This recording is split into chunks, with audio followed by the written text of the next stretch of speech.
สบายดีหมดสุคนมื้อนี้ก็ไปเฮ็ดเวียกเนาะไปตัดปลาไม้เบ็กอยู่สวนปลาไม้เบ็กอยู่สวนอันนั้นก็กำลังคนเนาะพี่น้องเนาะกำลังคนไปอยู่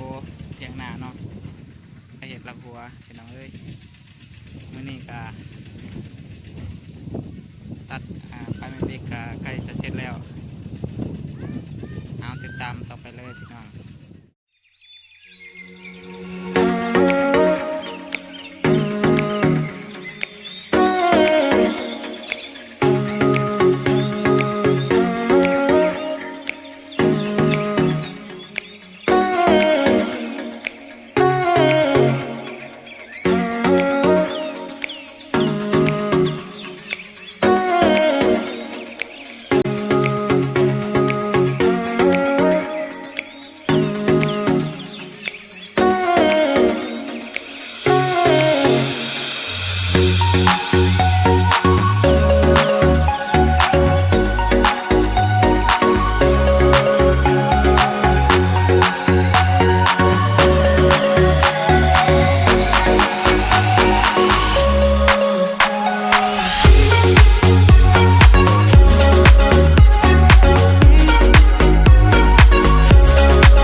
โทรศัพท์ปุ่นโทรศัพท์ตก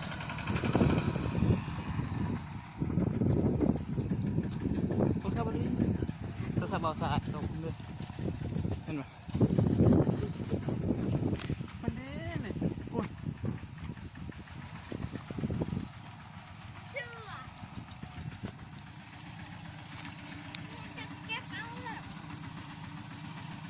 โทรศัพท์อันนี้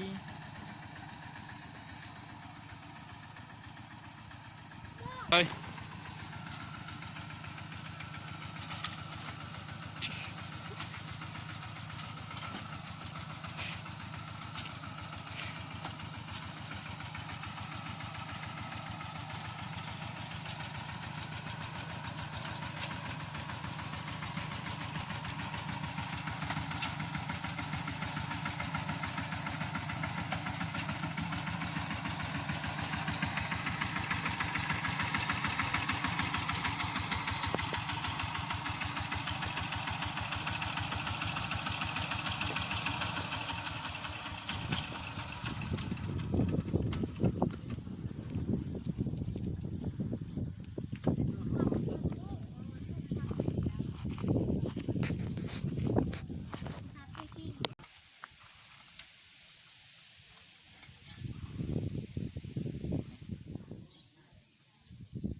เอาคลิปนี้ก็สิหมดเพียงเท่านี้นะพี่น้อง